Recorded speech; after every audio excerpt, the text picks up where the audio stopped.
Sometimes it can feel like a lot, but just feeling it, even if it's an intense emotion, is better than getting up and hear about it. Living slow is just helping me be in gratitude of just being out here. So that's not my goal. Yeah, my goal is to feel freedom and peace and joy. Dude, I have no fucking idea what I'm doing out here. No idea. I don't even know that it is important. It just feels like what I want to do right now. So for me, it's in a lot of the little small decisions where something comes up and it could be difficult or it could be scary to listen to, and then doing it anyways. And it's like flexing that muscle of listening to my intuition and being with it and trusting it. Being bored is not even like a real thing. It's like just a pattern of that I'm supposed to be doing stuff 24/7. I feel like it's a lot of just small, like that's where it lives.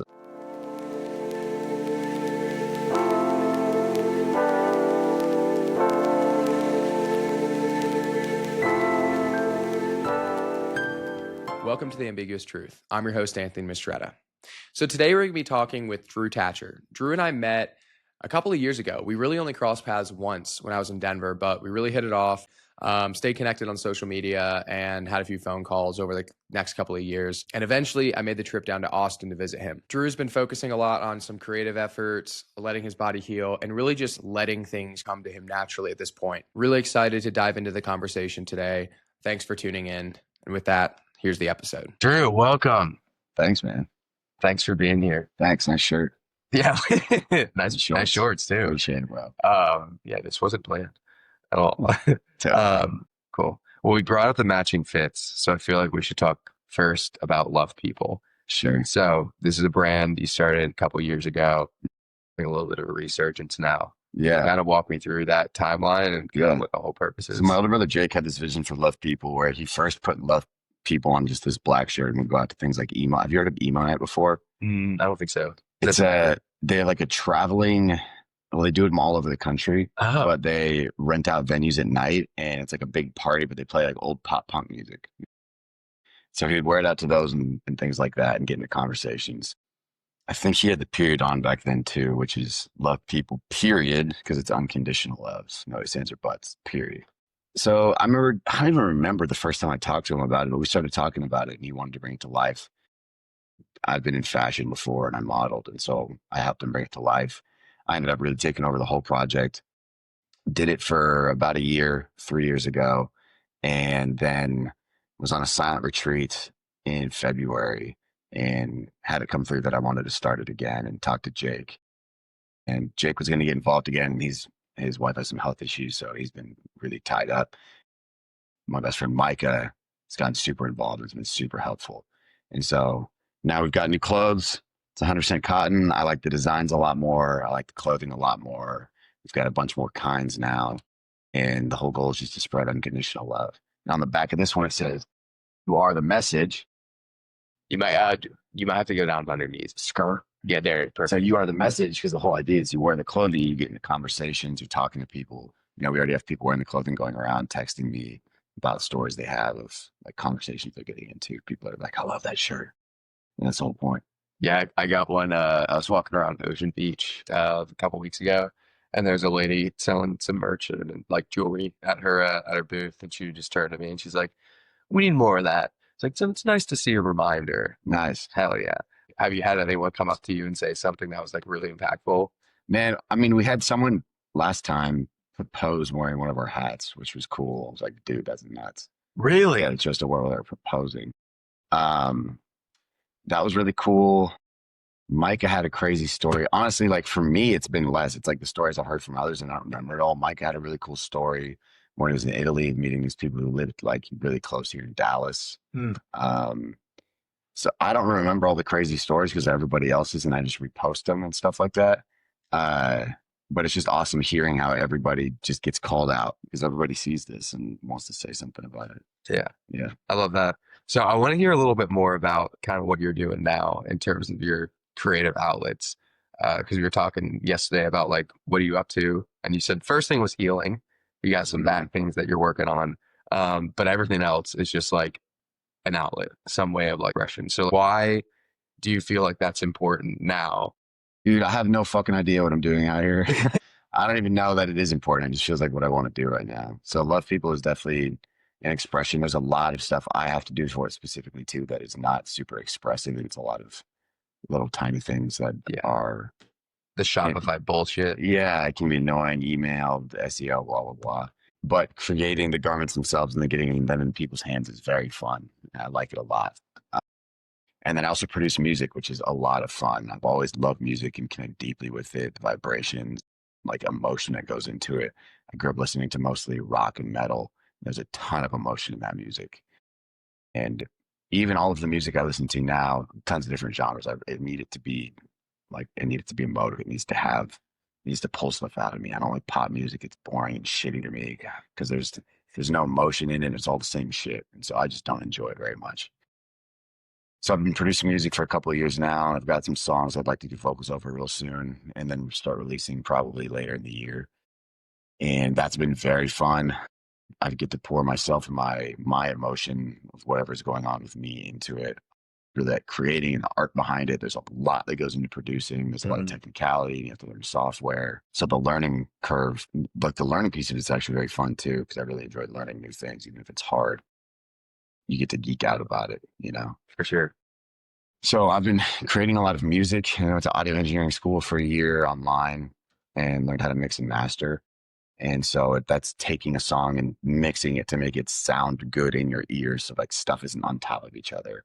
So there's space in the music, both high, like frequency wise, which is like higher frequency, lower frequencies, and then spatially, left, right, stereo image, and even depth too. So getting things to fit together well and play well nicely and not sound harsh and whatever you want the song to sound like. That's been really fun to do with my music too, is take a first stab at mixing it. And I've mastered a song and I'll continue. What's the difference between mixing and mastering? So mixing is like putting everything in the right spot. Mastering is basically making it loud and like final touches too. But like mastering is like getting it to a loudness level that matches other music in that genre. And then usually you're also doing some other stuff that gives it some more height and width and does some other things too. Oh, okay, gotcha. Yeah. I want to explore more about like I feel that like art is emotion, right? And so music as a form of art is deeply emotional. And one of the ways that I think our music taste differs is you tend to listen to more lyrical music. I tend to listen to more like melodic music and more like I don't know, I feel like a lot, especially coming from like a band background, listening to a lot more electronic music now. So I'm curious, like, how do you feel you're able to package that emotion into music, especially because you haven't done anything lyrical now. At least none of the stuff you produced has lyrics, correct? Not yet, not that I put out. So how do you package that emotion into a song? Good question.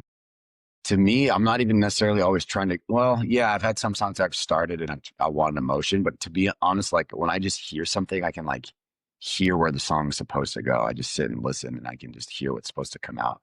We were watching a Pokemon movie last night. Yeah. And I heard a little tiny sample of something that I want to kind of recreate and change. And I could like already hear like a whole song that's coming out. Yeah. And I can just feel like the feel of the song and like how the beat's supposed to sound, where it's supposed to go.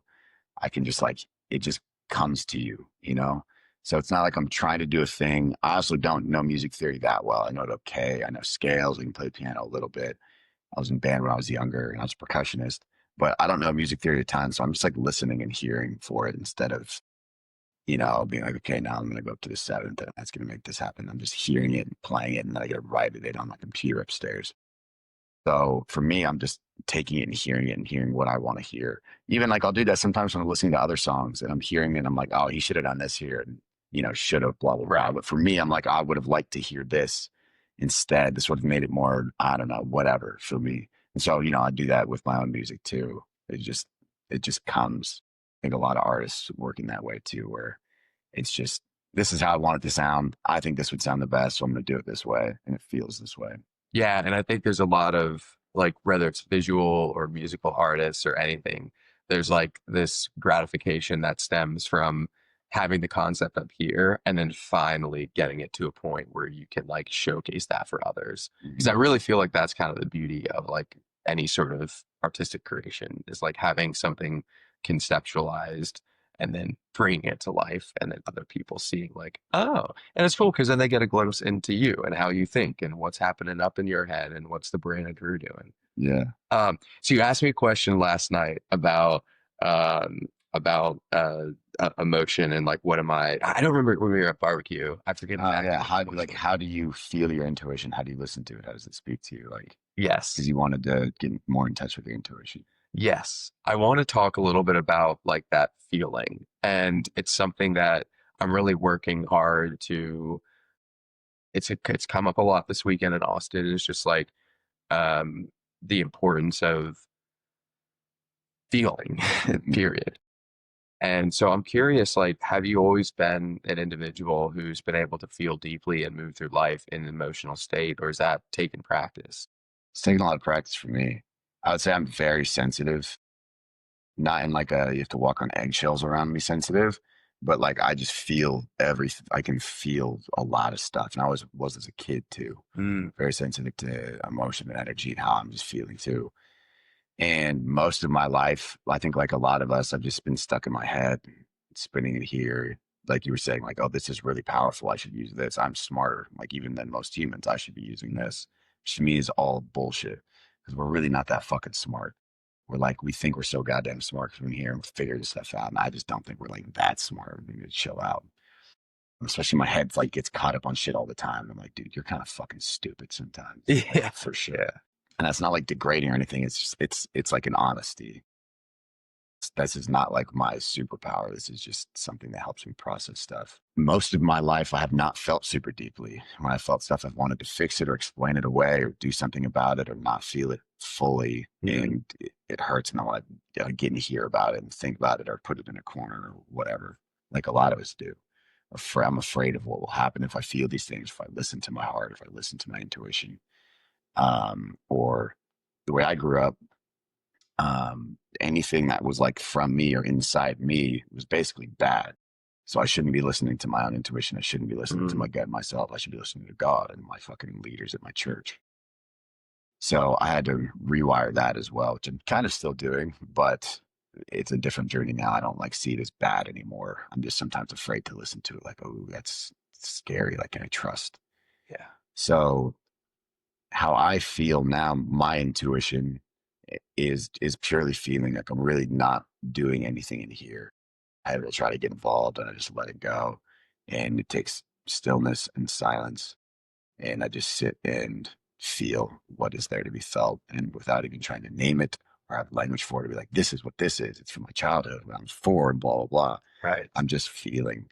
And maybe stuff will come up as it starts to move, but I'm just like, say it's a feeling in my solar plexus where I feel a lot of stuff or will hold stuff if I'm feeling a lot and getting stuck.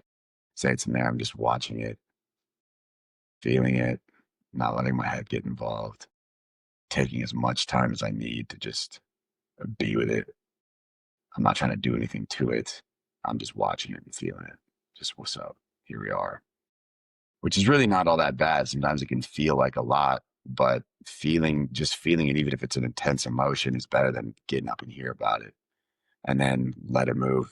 Like recently, I've had some really intense, deep stuff that has been connected to stuff that's happened before in my life, and it was anger or some different things, and I had to let it out by screaming my fucking head off or however it wanted to come out. And it like even took a little time, took like a number of days, and it's still kind of coming out. So for me, listening to that process is also tied for me to listening to my intuition, which is like my gut and my solar plexus, my willpower. And sometimes it has a voice and it sounds like a kind of like a higher self version of me. If I Mm, get too heady with that voice, then I'll start to get confused.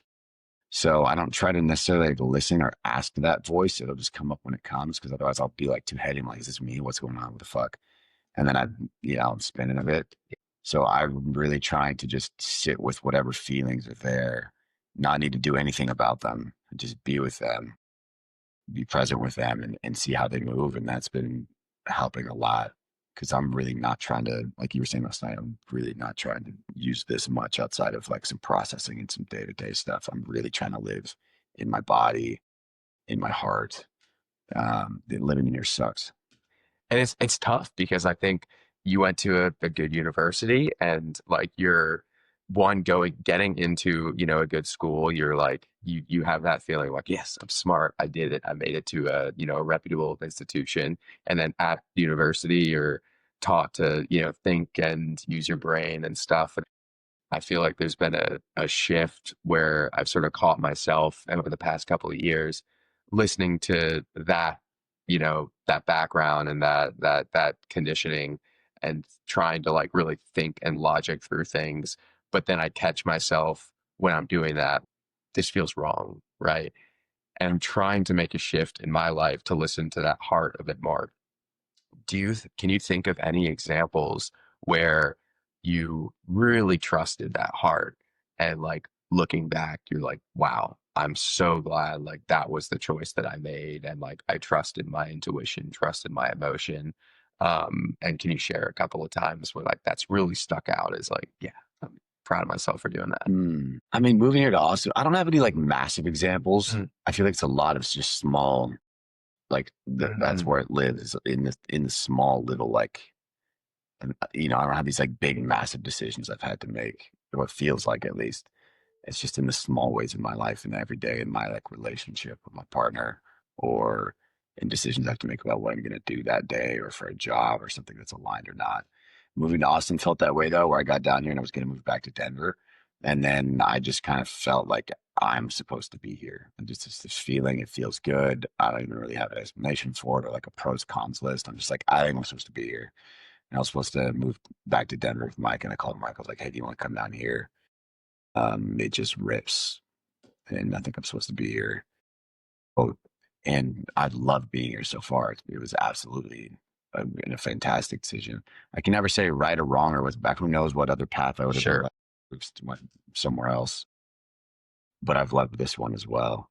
So for me, it's in a lot of the little small decisions where something comes up and it could be difficult or it could be scary to listen to, and then doing it anyways. And it's like flexing that muscle of listening to my intuition and being with it and trusting it that like, oh, I didn't fucking die. Like everything's all right, you know? I love that. I think that's the best answer you could have given, because I think you're so right. Like I'm definitely someone who, I don't write the pro con list, but I think about the pros and cons, right? And that's also what I've been told to do. You know, I mean, we've all been taught like, okay, we'll just, you know, get out that piece of paper and write down the pros and the cons and really think through it critically.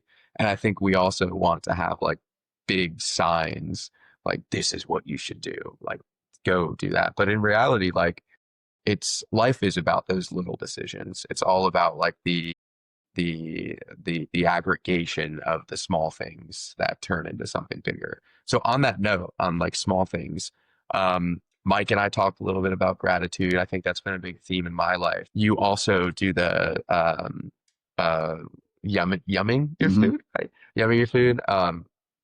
What other like sort of small practices have really kind of shifted your life towards being more intentional and grateful? So, I mean, I think the first thing I ever did was a gratitude journal, and I'd write down like one thing before bed, or maybe it was in the morning, that I was grateful for. And that was helpful ish. To be honest, it was like kind of helpful. Just like saying things I'm grateful for is like never helped me a ton. What I'm doing now, I'm like, it's less of like a thing I'm trying to do, and like just the way I'm trying to live is one, slow the fuck down a lot. That's been a practice for me for you know, a year now of like really slowing down and keep getting that message. And I'm doing it because I've been a guy that's moved really, really fast and rushed through things a lot. And so I am slowing down a lot, which is awesome. And getting to go fast where I like to go fast and where it's helpful, but like everywhere else, like really slowing down. So that in itself has been super helpful because I'm noticing things and I'm not just trying to rush through even tasks that I like wouldn't enjoy to get to the next thing. Like I'm cooking slower and I'm just being grateful for the food, and it's living slow is just helping me be in gratitude of just being out here. Yeah. And instead of like it's a task thing to get to the next thing, to do this cool experience that I then get to be grateful for. Just like grateful for being out here because it's not like super easy to be out here all the time as a human. Yeah. The other thing is before I go to bed and when I wake up in the morning, I do gratitude. And that's been really helpful because my mind's for some reason been conditioned to think like my life's not that great and I don't really enjoy it. I lived a lot of years where I fucking hated it and I felt trapped in this cult I was in until I was 23. And then kind of like in a marriage that was really tough and feeling just kind of like trapped or in a cage, not enjoying life to its full. And so just kind of feeling like most of my life I don't like and trying to work for something better. So I would wake up a lot of the time too in the morning with just like, not even thinking about anything. I'm just waking up and I'm like, fuck. It's not even like a mental thought, it's just a feeling. And so what I've been doing for like, I don't know, 4 or 5 months now is before I go to bed, thinking of 3 things I'm grateful for, but like feeling them. So like taking like a minute and like just thinking that day what I was grateful for, but like really trying to feel whatever it was and not like think, like really like put myself in those shoes and just feel it. And then call all my energy back to me and then, say some other stuff like I'm loved, I'm fucking yoked, my body feels great, I'm healthy, I've got tons of money, just programming things that I believe and saying them out loud. And then waking up and doing the same thing even before I get out of bed, just kind of waking up and not moving and thinking about things I'm grateful for, things that haven't even happened yet. Um, And then while I move my body in the morning, also just thinking of things I'm grateful for, but like trying to feel what it feels like. So I'm not worried about writing it down. They could be the same thing every day. Yeah. But trying to get into feeling of gratitude and the actual vibration of it. And so that's what helps me get in the vibration of it. And when I do those things morning and night and then move slowly, it feels like I'm just staying in it much more. Um, and I'd say my girlfriend Kaylee has been really helpful with that because she's one of the people that I know that lives in gratitude more than anyone I've ever met, and just like constant gratitude of everything around her. Like the smallest thing could just light her up. And so that's been really helpful too, is getting around people, her being one that's insanely in tune with that vibration that are living that way. It's just like all right, yeah, cool, nice. And there's a lot of people in Austin that I'm around that are living that way. Yeah. I've definitely could pick it up when I first met her. Like she just has that kind of like happy, appreciative kind of aura. Yeah. Wonderful. Totally. All right. Let us go back to the cult. Sure. Tell me a little bit about that. You mentioned a couple days ago, and I said, let's put a pin on it. Now let's unravel that Totally. Have you ever, so older brother Jake, he was in it too. Have you ever talked to him much about it at all? I haven't. I think I've only met him maybe like once or twice. I think he was okay. over at my place. And so yeah, it's only we have not. So a non-denominational Christian church. I was born into it. I was in it until I was like 23, 24. My parents joined when they were around college age, got converted. My dad grew up Jewish. My mom grew up kind of Christian. Okay. But like not like hardcore Christian like we would. But like the, you know, cults are not just nefarious people trying to get people to kill themselves, right? It's not it at all. Like the reason I call it a cult, it's very controlling. You give your power, you completely are giving your power away. And what was controlling ours was basically fear. And the organization did, but everything was run by fear. The guys at the top, our ministers and stuff, they weren't making a bunch of money. Most of them weren't making much money at all. And if they get fired or kicked to the curb because we don't like their preaching or whatever it is, like they're left on our ass and they could have kids and we wouldn't even have like a severance package for them. So it was cutthroat. This church was started in 1979, I think, by a guy named Kit McKean, who's got a couple cult podcasts on him. Super fiery leader, but fucking crazy. Okay. And he started the church. He actually got kicked out of the church in 2003 and then started another one. Our church was called the International Church of Christ, ICOC, and he started another one when he got kicked out called the ICC. I was even trying to recruit people from ours to his. Really funny stuff. I think he got then kicked from that one too, which is just hilarious to me. The real culty things about it. I mean, we thought we were the only Christians. So our family of church is the only Christians. We're the only ones doing it right. We're the only ones interpreting it right, living it correctly, from how we get baptized and baptize ourselves and what we think about baptism to everything. We're interpreting it correctly. We'd also pick and choose which scriptures we listened to and didn't. From Paul's Gospels. Christianity to me is largely a cult anyways, but ours was it was special in a number of ways, which parallels some other like religions as well. Like we have a lot of parallels with Mormonism or even Jehovah's Witnesses. I was talking to a Jehovah's Witness the other day, which is another huge cult in America. We're at church 5, 6 times a week. We're not supposed to have friends outside of our church. We're certainly not supposed to date outside of our church, even other Christians, because other Christians aren't actually Christians. We're the only ones saved. The church leaders have say over who you date, where you go, where you live, where you go to school, who you're supposed to even hang out with in the church. Basically anything you're supposed to just submit. Otherwise you're prideful, which is one like a really catch-all way to just get people to do whatever you want them to do. We're all deathly afraid to go to hell. We definitely believe in that. Most of us, even just talking to people that have left since then, or even talking to people at the time, were like, I got baptized and I'm going to heaven, but I still feel like I'm a piece of shit and I'm actually going to hell. And I was in that bitch really trying. Like I tried hard in there. And I was trying to get things to change too, because I would read the Bible and be like, hey, we're not really doing this. And what about this one over here? We're not reading this stuff. And then I got into apologetics, which is the defense of Christianity. So I'm studying world religions. And I'm understanding even that the apologists that are teachers in our church, very, very smart individuals, but they're blinded by their own faith in ways that they're not even looking at what we're all looking at with a clear lens. They're looking at it with a veil and just saying, well, at some point he has to believe.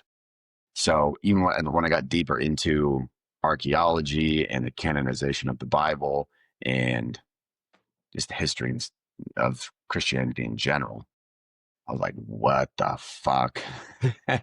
And then it just sucked too, because like being in a cult sucks. You feel like you're a piece of shit all the time. It's not fun. You don't enjoy it. Church is not fun. Never wanted to date anybody in my church. I never was around women I really wanted to date. There's a bunch of stuff that really just sucked about it. The most culty stuff of it is in all of the nuance. That's not like, here's the church and how it was set up and why it's a cult. It's in all the nuance of the stories and all the shit that would happen 24/7. Like around me, with friends, with other people, crazy leaders, a lot of crazy ass ministers and leaders. So that's where a lot of the cultishness is in. It's in like the nuance. And when I get with my family, we're just telling stories about it. And we're like, dude, like we're around someone new and they're like, this shit is crazy. And we're like, that was like a normal story. That wasn't even that bad. So not a lot of that stuff. And then of course, in the last couple of years, like a bunch of scandals have come out with like cover-ups of abuse and molestation, and with some with kids, some not, this and that. There was a leader in one of the churches I was interning that was like, he immediately labeled me as a flirt and prideful because I was talking to one of my female friends who was like a friend of mine. Whatever. And anyways, this guy apparently was cheating on his wife for years, and then the church found out, and instead of like telling people, they just like shipped him up to Alaska to like go be the minister up there still. Like he was still a minister after doing that with his family. And this isn't even that bad of stuff. This is kind of like some of the stuff that's on top of mine. So that's the environment I grew up in, and it shaped me in a lot of ways because I have amazing parents. I fucking love my parents. My relationship with them is insanely good. My relationship to like God and the church shaped how I relate to my intuition and feelings and, stuff that's been stored in me for a long time now. So that's how it shaped me. Are your parents still part of the cult? No, I left. And then shortly after, my older brother, Jake, left. And then my younger sibling, Sammy, left. And Sammy is gay. And Sammy was in a ministry called Strength in Weakness as a Christian, which is strength, being strong, being Christian, in your weakness, which is being gay. And so we as a church would say that we know that we're talking to a classmate from college I would climb with. We got on the same flight somehow to go to Colorado. We were sitting next to each other. And I remember talking to her about this on the plane because we were chatting up about everything and telling her about my little brother and how he's gay and he's in this strength and weakness ministry. And she just did not get it. And even when I was explaining it to her, I was like, looking back, I'm like, this is so funny. But yeah, strength in weakness, which is that your strength is being strong in Christ through your weakness, which is being gay. That's your weakness. But we understand that you're not choosing to be gay. So you're allowed to be gay, but you can't do the gay shit. So don't actually be gay. the guy who led that ministry was a guy named Guy Hammond, and he was a gay man who was not bisexual. So he did, or yeah, so he did not, was not attracted to women. And he had a wife and had 3 kids with her and was in a marriage with her. And that ministry, Sammy's got a bunch of crazy stories and stuff had come out about this leader as well. So Sammy was already, they were ready to leave like a while before that happened. They were like, all right, let's get the fuck out of here. And then my parents left probably 5 or 6 months after. It took them a little bit, but they left pretty quickly because I created this scenario essentially where I was pushing on a bunch of buttons where it was like, hey, I know this, you guys are saying this stuff is wrong, but it doesn't say it in the Bible. So I'm going to push on these buttons in a very specific way in the scenario I created by dating a girl who was living very similarly to how we did and was a Christian, but went to another church, not lying about it, not doing anything impure with her, telling my friends and my dad, who was the head elder of the Northwest. And that kind of blew this thing up and created this big issue. Unearthed some hypocrisy there. Yeah. And then it got to my parents, who were like, everyone respects a ton all throughout, anyone that they know, because they're amazing. And they eventually left too.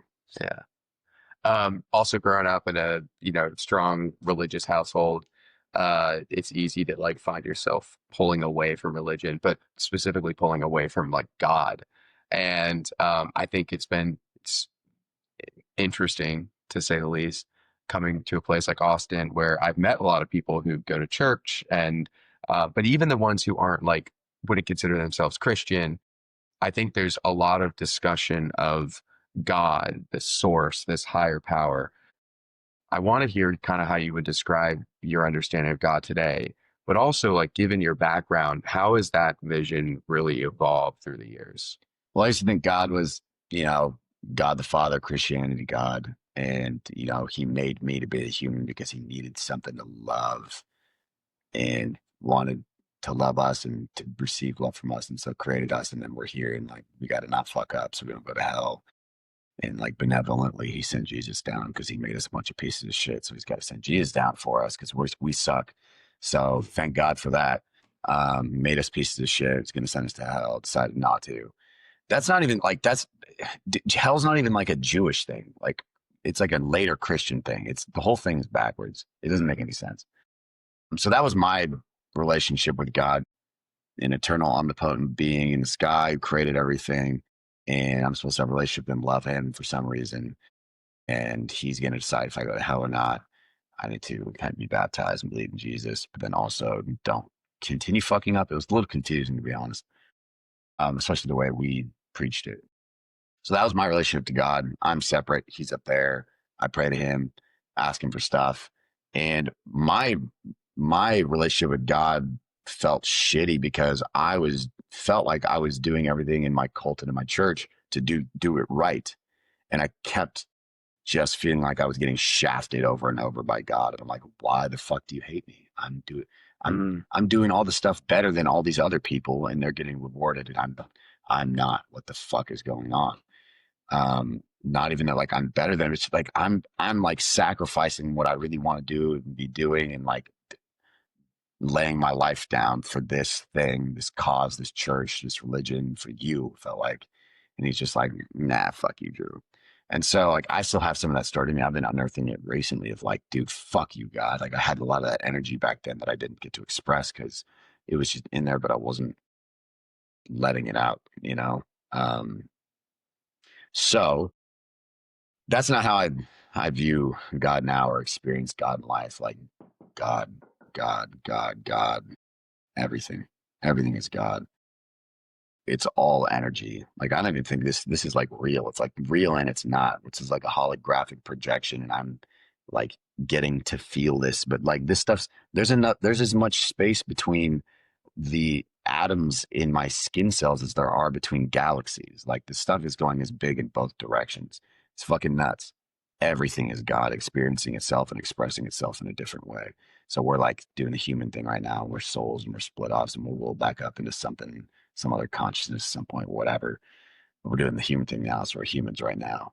So that's how I experience God now. I am God, but I'm also a part of a bigger ecosystem of God. Like I believe that we're one.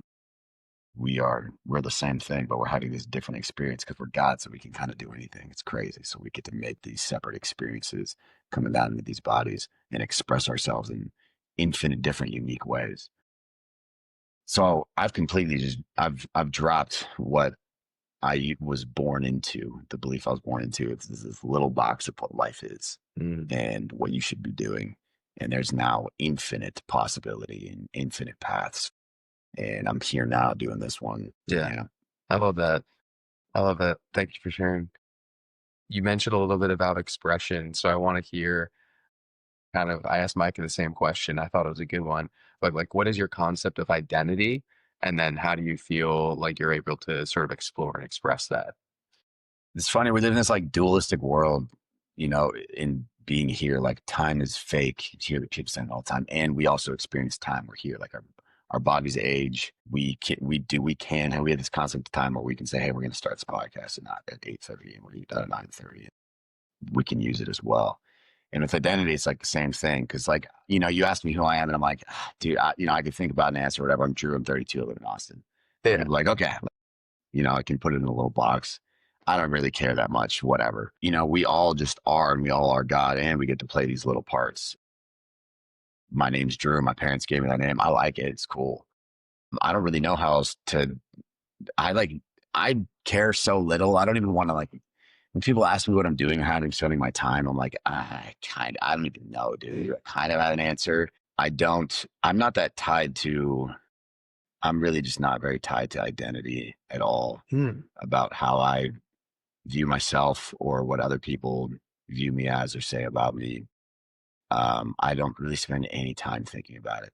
I do like dressing myself up and getting tattoos and, all that's fun to me. It's like a video game character. Yes.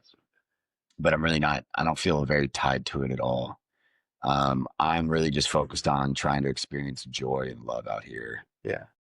Yeah. That consumes most of my energy. I like that. I think I was talking to someone the other day about just kind of like role playing and like yeah, yeah. And and we were kind of just joking how like we literally are just characters. Like at the end of the day, like, you can choose to dress yourself up as whatever you want. There's really no rules. Like maybe there's some guidelines, like there are certain tattoos I would never get, certain like clothes I wouldn't wear because it just doesn't feel right. But there's really not like any rules. You're kind of free to do whatever. Straight up. Yeah. I'm curious, like, how do you feel you can sort of balance you said you don't put too much stock in thinking about your identity and like when people ask you like, what are you doing? You're like, I don't know. But I also get a sense that you're a very intentional person. You move through life with meaning and intention. So how do you strike that balance of like, I don't know what I'm doing, which seems like there's not much of an intention. Maybe the intention in of itself is curiosity, but then through life as like a very intentional being. Well, how does that balance work for you? Sometimes I know what I want to do. A lot of times I don't. Like sitting in the I don't know is also like a decision. It's not like uh sometimes you can get like into despair a little bit, but I try to force stuff a lot from other people's ideas of what I should be doing or what could be fun or what other people are doing or what makes other people happy. We all do this, and that's never worked out. It always sucks. So sitting in the not knowing is also part of it as well, and intentional, so that it creates space for things that want to come in that I want to do. And then once I know something that I want to do or be, then I'll do it.